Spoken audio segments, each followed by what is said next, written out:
नमस्कार दोस्तों, स्वागत है आपका डेल्ही आईएएस सीतापुर के ऑनलाइन प्रोग्राम में।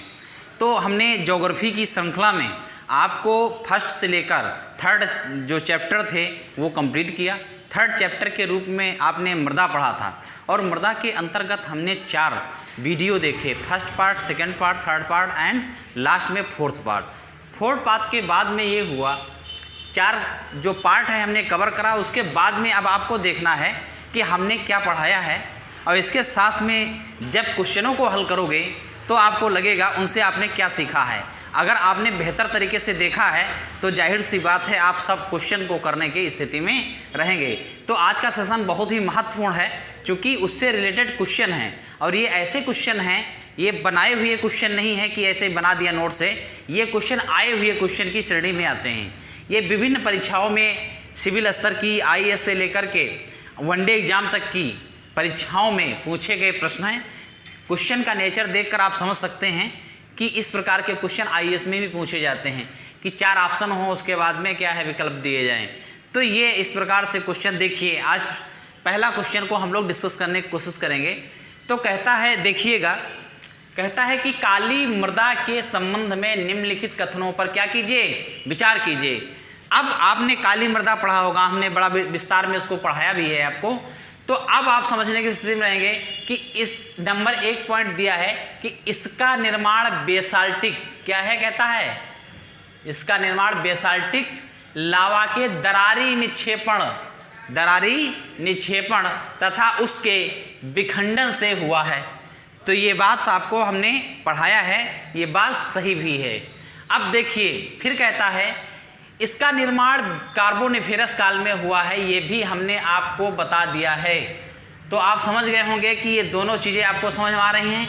तीसरी बात कहता है इस मृदा को रेगुर मृदा कहते हैं। तो हमने जब काली मृदा लिखाया था और उसको कंप्लीट कराया था तो बताया था काली मृदा को रेगुर मृदा भी कहा जाता है क्योंकि जो रेगुर नाम है स्थानीय नाम है।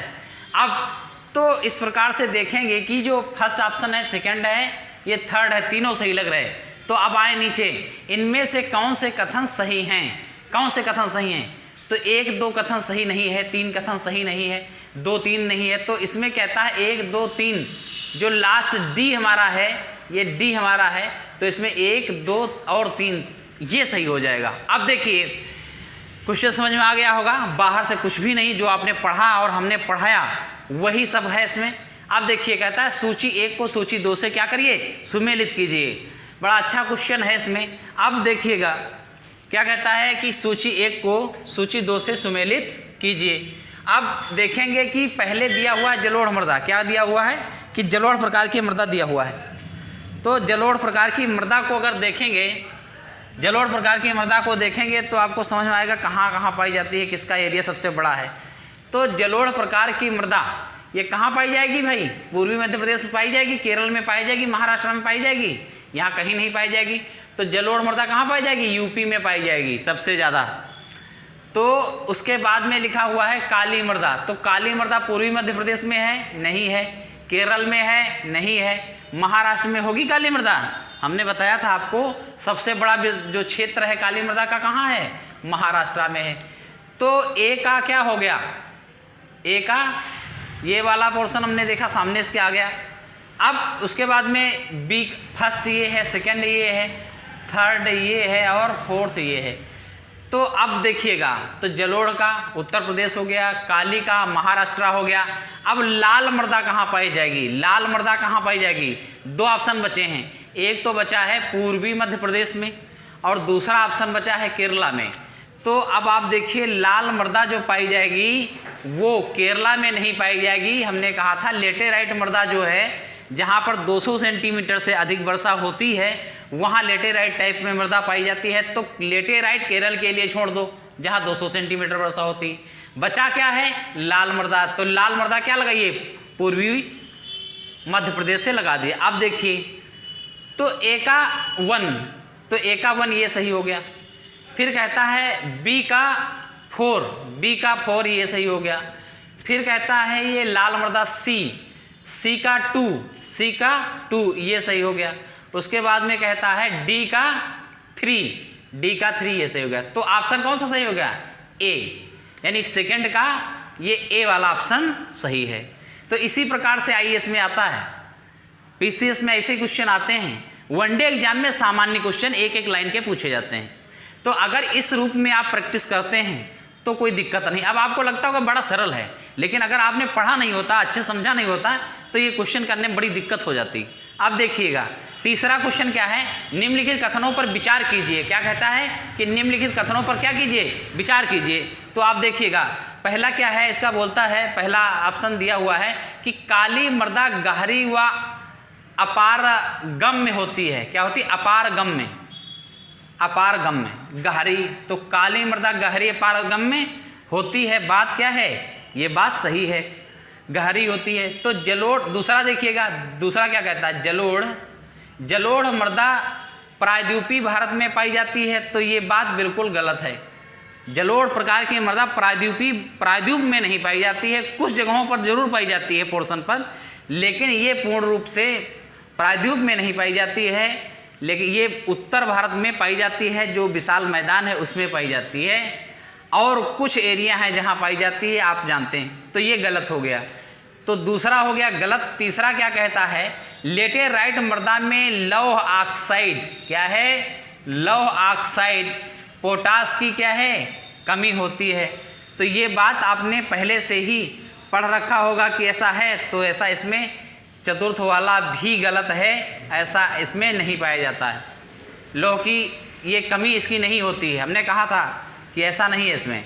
तो थर्ड वाला देखते हैं, कहता है लेटेराइट मृदाएं उच्च तापमान, क्या है, उच्च तापमान, भारी वर्षा, उच्च तापमान एवं भारी वर्षा। तो आपको पहले हमने बताया था कि लेटेराइट प्रकार की जहां मृदा पाई जाती है वहां पर 200 सेंटीमीटर से अधिक क्या होती है, भारी वर्षा होती है, और तापमान तो उधर उच्च ही रहता है।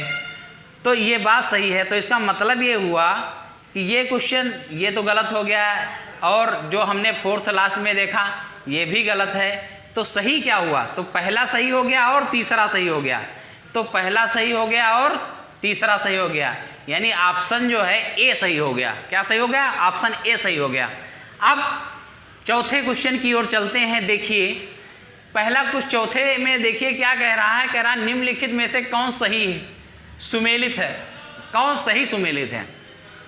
आप हमेशा यहाँ पर ध्यान रखना कि सही और गलत में अंतर जरूर करिएगा। जल्दी में पढ़ लेने से कभी कभी लिखा होता है गलत, और गलत को सही, सही को गलत हो जाता है। तो यहाँ क्वेश्चन पूछा गया है कि निम्न में से कौन सही सुमेलित है। अब देखिएगा कौन सही सुमेलित है, इसमें देखिएगा क्या क्या बताता है। तो कहता है बनी मृदा ह्यूमस की कमी होती है। क्या कहता है, बनी मृदा में ह्यूमस की कमी होती है। तो बनी मृदा होगी जहाँ पर, तो जाहिर सी बात ये है, ये तो उल्टा हो गया। तो बनी मृदा में क्या है, उसके जो पेड़ पौधों की जो पत्तियां हैं ये नीचे गलेंगी, सड़ेंगी, और ह्यूमस के रूप में उर्वरता तो उसमें ज़्यादा ही, सबसे ज़्यादा होगी। तो ये बात यहाँ पर गलत हो गई। फिर आपने दूसरा देखा ऑप्शन, ये बी वाला क्या कहता है कि काली मृदा फास्फोरस की अधिकता है। तो काली मृदा में ऐसा कुछ नहीं दिया कि फास्फोरस की अधिकता हो। फिर देखिए कहता है जलोढ़, नंबर सी में देखिएगा, कहता है जलोढ़ जो मृदा है इसमें CaCO2 की अधिकता है, CaCO3 की अधिकता है। तो ये भी अधिकता यहाँ पर नहीं होती है। अब देखिए मरुस्थलीय, लास्ट में देखिएगा कहता है मरुस्थलीय मृदा में क्या है, खनिज लवण की अधिकता है। ये बात सही है, ये बात सही है। मरुस्थलीय मृदा में क्या है, खनिज लवण की क्या है, अधिकता होती है, अधिकता होती है। तो खनिज लवण की अधिकता हमने आपको पहले बताया था, जब मरुस्थलीय मृदा पढ़ा रहा था तो हमने कहा था इसमें खनिज लवण पर्याप्त होते हैं। यदि इसमें सिंचाई की सुविधा उपलब्ध कराई जाए तो यहाँ पर उत्पादकता क्या है, बढ़ सकती है, क्योंकि तेज बारिश या बारिश जैसी ये व्यवस्थाएं नहीं हो पाती हैं, जिस कारण यहाँ पर मृदा का अपरदन इस प्रकार से नहीं हो पाया है। तो लेयर में जो उत्पादक खनिज तत्व हैं, लवण हैं, ये तो उपलब्ध रहते हैं, पानी की समस्या रहती है। अगर इसको पूरा कर दिया जाए तो उत्पादन बढ़ जाता है, ये हमने पिछली क्लास में आपको बताया था। तो मरुस्थल वाला जो खनिज लवण है इनकी अधिकता होती है, बात सही है मरुस्थलीय मृदा में। ठीक, अब कहता है निम्नलिखित कथनों पर विचार कीजिए। क्या विचार करना? मरुस्थलीय मृदा से यहाँ कन्फ्यूजन न पैदा कर लेना कि ऐसी मृदा जो उपजाऊ नहीं होती है, वहाँ पर वो वाली बात नहीं करी जा रही। यहाँ पर बात करी जा रही जो उपजाऊ है मृदा, जैसे गंगानगर इलाके का जो एरिया का जो क्षेत्र है वहाँ पर उत्पादन बहुत होता है, वहाँ पर नहर का भी विकास हुआ है, पानी की भी सुविधा है, उसकी बात की जा रही। मरुस्थल की बात नहीं, वो वाले मरुस्थल की बात नहीं करते हैं, मरुस्थलीय मृदा की बात करते हैं। मरुस्थलीय मृदा अलग होती है, मरुस्थल अलग होता है, इसमें समझिएगा, नहीं कन्फ्यूजन होगा कि यहाँ पर मरुस्थल है तो कैसे उपजाऊ होगी। अब देखिएगा 5वां क्वेश्चन क्या कहता है? कहता है कि निम्नलिखित कथनों पर विचार कीजिए। निम्नलिखित कथनों, ये सब सेम पैटर्न किसका है? आईएएस का क्वेश्चन है। ये भी आईएएस में पूछा गया क्वेश्चन है, आईएएस में पूछा गया क्वेश्चन है। लेकिन जितने मैं क्वेश्चन कराऊंगा, ईमानदारी से आपने पढ़ा है एक वीडियो को, चारों भागों को अच्छे से देखा है, तो कोई भी क्वेश्चन आपको छूटने का नहीं रहेगा इसमें। तो देखिए निम्नलिखित कथनों पर विचार करिए। क्या विचार करना है? कि नवीन जलोढ़ मृदाएं सर्वाधिक उर्वर होती हैं। तो बात सही है कि गलत है? बताइए भाई, बात सही है कि गलत है कि नवीन जलोढ़ मृदाएं क्या होती हैं? सर्वाधिक उर्वर होती हैं, या बिल्कुल आंख मीच के लगा दीजिए? खूब डिस्कस किया हूं मैंने इसमें। अब ये बात सही हो गई। फिर कहता है नवीन जलोढ़ मृदा में नाइट्रोजन ह्यूमस तत्वों की अधिकता होती है। तो नाइट्रोजन ह्यूमस, हमने कहा था ह्यूमस, फास्फोरस और पोटास, ये सब चीज़ों की भारतीय मृदा में ह्यूमस जैसे तत्वों की वैसे कमी होती है, तो ये वाला गलत हो जाएगा। फिर कहता है काली मृदा में नमी धारण करने की क्षमता कम होती है। ये आप खूब समझ रहे होंगे कि काली मृदा में जो नमी धारण करने की क्षमता है ये कम नहीं होती, ये अधिक होती है। ये क्या है? ये कम नहीं है, ये अधिक होती है। नमी इसमें धारण करने की क्षमता अधिक होती है क्योंकि ये महीन पार्टिकल से निर्मित मृदा होती है। ये खूब पढ़ा है, बड़ा मज़ा आ रहा होगा अगर आपने देखा है क्वेश्चन, तो अब मज़ा आएगा क्वेश्चन करने में। तो अब देखिएगा फिर क्या कहता है कि लेटेराइट मृदा उपजाऊ श्रेणी की मृदा है। लेटेराइट मृदा उपजाऊ श्रेणी की मृदा नहीं होती है। ये बात यहाँ पर सही है कि गलत है? ये बात बिल्कुल गलत है, यहाँ पर सही नहीं है, ये बिल्कुल गलत बात है, ये भी गलत है, ये भी गलत है। तो लेटेराइट मृदा उपजाऊ प्रकार की मृदा नहीं है, अनउपजाऊ मृदा होती। कैसे? हमने कहा था कि यह मृदा वहाँ पाई जाती है जहाँ उष्ण जलवायु है, टेम्परेचर ज़्यादा है, या फिर वहाँ पर 200 सेंटीमीटर प्लस वर्षा होती है। तो जिन क्षेत्रों में 200 सेंटीमीटर से अधिक वर्षा होगी वहाँ पर जाहिर सी बात है मृदा का अपरदन होगा, मृदा का क्षरण होगा, तो वहाँ पर उपजाऊपन तो नहीं रहेगा। तो इससे आप पता लगा सकते हैं कि यहाँ पर उपजाऊपन इसमें नहीं है। तो क्या ऑप्शन केवल एक ही सही निकला है? जो इसमें ऑप्शन के आधार पर देखोगे तो ए है, ए में एक ऑप्शन सही है। उसके बाद लास्ट इसका 6 नंबर देखिए क्वेश्चन। निम्नलिखित में मृदा अपरदन के कारण हैं। निम्नलिखित में मृदा अपरदन के कारण हैं। कौन कौन से मृदा अपरदन के कारण हैं? अब देखिएगा कौन कौन से मृदा अपरदन के कारण हैं। तो निर्वनीकरण क्या है? ये कारण है। अगर वन होंगे तो मृदा नहीं कट पाएगी, अगर वन कट जाएंगे तो मृदा का अपरदन बढ़ जाएगा। ये भी कारण क्या है? तो इसमें दूसरा क्या कहता है? अत्यधिक पशुचारण। तो हमने बताया था जब अत्यधिक पशुचारण होगा तो पशुओं के खुरों के माध्यम से मृदा क्या है? असंगठित हो जाएगी, जो वायु के माध्यम से दूसरे स्थान पर पहुंच जाएगी या फिर जल के साथ परिवहित होकर दूसरे स्थान पर पहुंच जाएगी, तो उर्वरता क्षमता यहाँ पर खत्म हो जाएगी। तो ये भी बात सही है कि अत्यधिक पशुचारण इसके निम्नीकरण में, अपरदन में सहायक है। लेकिन जो थर्ड दिया है कि जो वैज्ञानिक कृषि है, तो वैज्ञानिक कृषि से तो मृदा अपरदन नहीं होगा। जब हम फसल चक्र अपनाएंगे तो अन्य चीज़ों जैसे रासायनिक खादों का प्रयोग कम करेंगे, फसल चक्र अपनाएंगे और जो है कि कंपोस्ट खाद का प्रयोग करेंगे। जब हम वैज्ञानिक तरीके से कृषि करेंगे और मृदा स्वास्थ्य जो आपने देखा था कार्ड के माध्यम से जो व्यवस्था लाई गई है कि मृदा को जांच करने के बाद में उनमें देखेंगे कि कौन से पोषक तत्वों की कमी है, उनकी पूर्ति करेंगे। तो वैज्ञानिक कृषि पद्धति में तो ये सब चीज़ें आती हैं, जिससे क्या है कि मृदा में उत्पादकता बनी रहेगी। ये तो बात हो गई कि ये तो बात गलत हो गई। यहाँ पर तो ये जो ऑप्शन दिया हुआ है ये नहीं होगा। फिर क्या कहता है? झूम कृषि। तो तो झूम कृषि के माध्यम से क्या है, इसके माध्यम से तो मृदा का कटाव होता है, मृदा का अपरदन होता ही होता है, क्योंकि झूम कृषि के माध्यम से हमने बताया था लोग कृषि जो करते हैं वहाँ पर एक जंगल को काटते हैं, जलाते हैं और उसके बाद में उसमें कृषि करते हैं। वहाँ पर जब उर्वरता उस लैंड की ख़त्म होगी तो आगे जाके दूसरे स्थान पर उसी प्रक्रिया के तहत जंगल को जलाना और वहाँ कृषि करना। तो ये तो क्या है, ये बात तो सही है, अपरदन में यहाँ पर सहायक होगा। जनसंख्या बढ़ने से भूमि की मांग में वृद्धि, तो हमने आपको बताया कि जनसंख्या जब बढ़ेगी तो भूमि की मांग में वृद्धि होगी, तो यहाँ पर अपरदन होगा।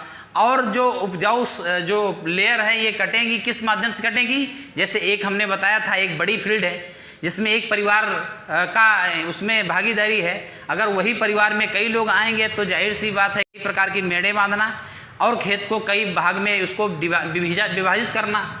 तो जब खेत को कई भागों में विभाजित करेंगे तो जाहिर सी बात है मृदा का अपरदन होगा। अब इसके बाद में देखिएगा एक दिया हुआ जनसंख्या बढ़ ये हो गया, तो ये दिए हुए थे 5 ऑप्शन दिए हुए थे, तो 5 में आपने देखा कि ये ऑप्शन सही नहीं है, तो इसका मतलब ये हुआ 4 ऑप्शन सही हैं। तो सही ऑप्शन में तीसरा ना हो और सब आ जाएं, तो 1 सही है, 2 सही है, 4 सही, इसमें तीसरा नहीं दिया है, इसमें तीसरा वाला नहीं दिया है और 5 सही है, बाकी इसमें भी तीसरा, इसमें भी। तो अब देखना है 7वें क्वेश्चन को, से आपने क्वेश्चन कर लिया। अब 7वां क्वेश्चन देखो क्या कहता है, कहता है कि मृदा अपरदन के संबंध में निम्न कथनों पर विचार कीजिए। कहता है कि मृदा अपरदन के संबंध में कुछ कथन दिए गए हैं, उन पर आपको विचार करना है। इस संबंध में क्या विचार करना है, नंबर 1 में आप देखिएगा, नंबर 1 में देखिएगा कहता है ये नंबर 1, मृदा अपरदन के कारण क्या है, उर्वरता एवं गुणवत्ता में, उर्वरता एवं गुणवत्ता पर व्यापक प्रभाव पड़ता है। तो उसकी उर्वरता क्या है, उसकी उर्वरता और गुणवत्ता दोनों पर क्या है, व्यापक प्रभाव पड़ता है, व्यापक प्रभाव पड़ता है। तो जाहिर सी बात है कि अगर मृदा का अपरदन होगा तो उसकी जो गुणवत्ता होगी या उसकी उर्वरता होगी, दोनों क्या होगा, ये क्षरण हो जाएगा। दूसरी बात ये कहता है कि नदियों व नहरों के तल में रेत जमा होगा, जब अपरदन होगा तो जाहिर सी बात है, मैंने भी यही आपको बताया था कि नदियों, नहरों, चाहे तालाबों, इन सब में क्या होगा, रेत का जमा होगा। तो दोनों बातें ये सही हैं। तीसरी बात कहता है कि वनस्पति के सूखने से मरुस्थलीय क्षेत्र का प्रसार होता है। तो वनस्पति के सूखने से, वनस्पति के सूखने से मरुस्थलीय क्षेत्र का क्या होता है, विस्तार होता है। तो ये बात आप सोचिएगा सही है या गलत है। वनस्पति के सूखने से मरुस्थलीय मरुभूमि का प्रसार होता है, ये बात पूरी तरह से सही नहीं है। एक कारक के रूप में हो सकता है लेकिन ये बात पूरी तौर से सही नहीं है। फिर क्या कहता है, सूखे व बाढ़ के प्रकोप में वृद्धि होती है। तो आपको मैंने पहले ही बताया था भाग 4 में कि अगर मृदा का अपरदन हो रहा है तो वहाँ पर एक दूसरा प्रभाव ये भी काम करता है कि बाढ़ जैसी समस्याएं, गाद नहरों नदियों में जमने से बाढ़ जैसी समस्याएं और सूखा क्या है, हमने कहा था पेड़ कटते हैं और पेड़ कटने के द्वारा ये होता है कि पेड़ के माध्यम से जो पानी वाटर लेवल को रिचार्ज करता था अब वो रिचार्ज नहीं करता है, तो सूखे जैसी भी समस्याएं वहाँ पर बनती हैं। तो आपने देख लिया कि इसमें जो ऑप्शन दिए हैं किस प्रकार से सही गलत हैं। अब इसमें क्या है कि पहला जो ऑप्शन था आपने देखा वो सही है, दूसरा ऑप्शन ये भी सही है, लेकिन तीसरा ऑप्शन सही नहीं है और यहाँ पर चौथा भी ऑप्शन सही है। तो अगर इसमें देखें, इन ऑप्शनों में देखें तो ये ऑप्शन 1, 2 और ये 4, क्योंकि 3 नहीं है, इसमें भी 3 दिया है, इसमें भी 3 दिया है, इसमें भी 3 दिया है, तो ये ऑप्शन डी जो है 7 का ये सही हो जाता है। इसके बाद में बात हम करेंगे लेटेराइट मृदा के संबंध में निम्नलिखित कथनों पर क्या है विचार करना है। तो लेटेराइट मृदा को अच्छे से समझा है तो इस क्वेश्चन को देने में आंसर की कोई दिक्कत नहीं होगी। अब देखिए कहता है नंबर 1 में क्या है, यह मृदा उच्च तापमान भारी वर्षा के क्षेत्रों में विकसित हुई है। तो ये बात आप समझ गए होंगे, बिल्कुल सही है कि जहाँ पर उच्च तापमान रहता है और भारी वर्षा होती वहाँ विकसित, ये बात सही है। दूसरी बात कहता है कि इस मृदा का, यह मृदा जो है उपजाऊ मृदा की श्रेणी में सम्मिलित है। तो ये मृदा उपजाऊ श्रेणी में नहीं आती, ये मृदा जो है उपजाऊ श्रेणी में ये नहीं आती है। क्यों नहीं आती है? क्योंकि जाहिर सी बात है, जब भारी वर्षा होती है तो वहाँ पर मृदा का अपक्षालन हो जाता है, इसलिए यहाँ पर उपजाऊपन इसमें नहीं रहता। तो ये दूसरा नंबर जो है ये गलत हो गया। फिर तीसरी बात क्या कहता है, तमिलनाडु, आंध्र प्रदेश, केरल में लेटेराइट मृदा पाई जाती है। तो बिल्कुल सही बात है कि तटीय राज्य जो भी हैं, ये तमिल हो, चाहे आंध्रा हो, चाहे केरला हो, यहाँ पर इस मृदा का वास्तव में निर्माण हुआ है। तो एक सही है पहला और दूसरा गलत, तीसरा सही। तो 1 और 3 आंसर में देखते हैं कि 1 और 3 ये ए वाला ऑप्शन सही हो जाता है। अब देखिए क्वेश्चन 9 की बात करते हैं, क्वेश्चन 9 की बात करते हैं। तो क्वेश्चन 9 के अंतर्गत देखिए क्या कहा गया है कि भारत के कुछ भागों में यात्रा करते हुए आसपास देखेंगे कि कहीं कहीं लाल मिट्टी, कहीं कहीं क्या है, लाल मिट्टी पाई जाती है। मृदा के इस रंग का प्रमुख कारण क्या है? अब देखिए, देखने में तो लगता है बहुत बड़ा क्वेश्चन बना हुआ है। यात्रा करने पर आईएएस के ये सब क्वेश्चन हैं, आईएएस में इस तरह पूछा जाता है, लेकिन इसमें है क्या? कुछ नहीं। केवल क्या जानना है कि लाल रंग क्या है, मृदा के रंग का प्रमुख कारण क्या है, मृदा के रंग का कारण पूछा है। यात्रा करने पर ये सब बढ़ा देते हैं आपके कॉन्फिडेंस को गिराने के लिए, आपको जांचने के लिए। तो ये जो नेचर है आईएएस का नेचर है, पीसीएस में भी अब इस प्रकार के क्वेश्चन बनने लगे। वहीं जब वनडे एग्जाम देंगे तो बहुत ही आसान होता है। तो इसमें देखिएगा क्या कहता है कि mg का बाहुल्य है, क्या है? बाहुल्य है। दूसरी बात कहता है संचित जो ह्यूमस है इसमें संचित होती है, इसके कारण ऐसा इसका रंग पाया जाता है लाल। फिर कहता है कि फास्फेट का बाहुल्य है। तो अब देखिएगा 3 ऐसे ऑप्शन हैं जिनमें कहा गया है कि लाल मिट्टी जो पाई जा रही है, मृदा का जो रंग है mg की बाहुल्यता है इसलिए होता है ऐसा, ह्यूमस की बाहुल्यता है या संचित होता है ह्यूमस इसलिए ऐसा होता है। कहा गया कि फास्फेट का बाहुल्य है इसलिए होता है, लेकिन ये सब ऑप्शन ये गलत हैं, इसमें कुछ भी नहीं है ऐसा जिससे कि वो मृदा जो है लाल रंग की हो। लेकिन यहाँ जो सी देखेंगे ऑप्शन, इसमें लिखा है फेरिक ऑक्साइड विद्यमान रहता है। क्या है? Ferric oxide. ये बात आपको मैं पहले भी कह चुका हूँ और ये लिखवा चुका हूँ कि फेरिक ऑक्साइड की उपस्थिति के कारण या विद्यमान है, इसलिए उसका रंग कैसा है? लाल दिखाई दे रहा है। तो यहाँ पर लाल मृदा पाई जाती है। मृदा के रंग का प्रमुख कारण क्या है? तो यानी जो लाल मृदा है इसके रंग का प्रमुख कारण जो देखा आपने, वो देखा कि फेरिक ऑक्साइड है।